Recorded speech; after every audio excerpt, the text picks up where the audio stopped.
Samantala, isang bagong pampublikong sementeryo sa Cainta ang binuksan ngayong araw. Iba sa kinagisnang ayos ng isang libingang pangbayan. Narito ang ulat ni Joseph Parafina. Ilang araw bago ang undas, 2 hektaryang bagong pampublikong sementeryo ang binuksan ngayong araw na ito sa bayan ng Cainta, Rizal.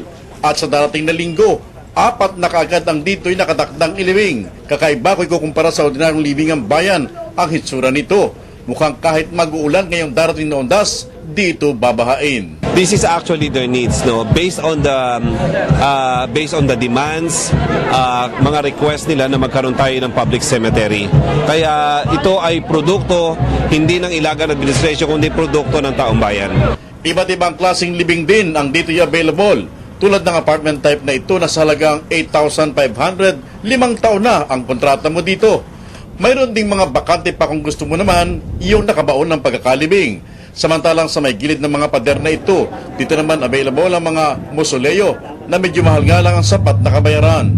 Hindi rin biro ang pinagdaanan ng mga lokal na leader bago tuluyang natapos ito. At ngayong tapos na ito at bukas na sa publiko, sasabayan naman ang pagbabayad sa bangko na kanila naman pinagkautangan. Ang features niya, no, parang isang memorial park. Kasi meron din tayong crematorium. Maglalagay tayo ng incinerator diyan para sunugin yung katawan, no, that's one. Meron tayong chapel. Kaya ngayong malapit na ang undas, isang bagay lamang ang nasisiguro ko. Ito na marahil lang sementeryong wala pang gustong dumalaw dahil di pa aabot ng 10 ang mga nakalibing dito. Kayo, gusto nyo bang mauna na rito? Para sa Telebisyon ng Bayan, ako si Joseph Parafina.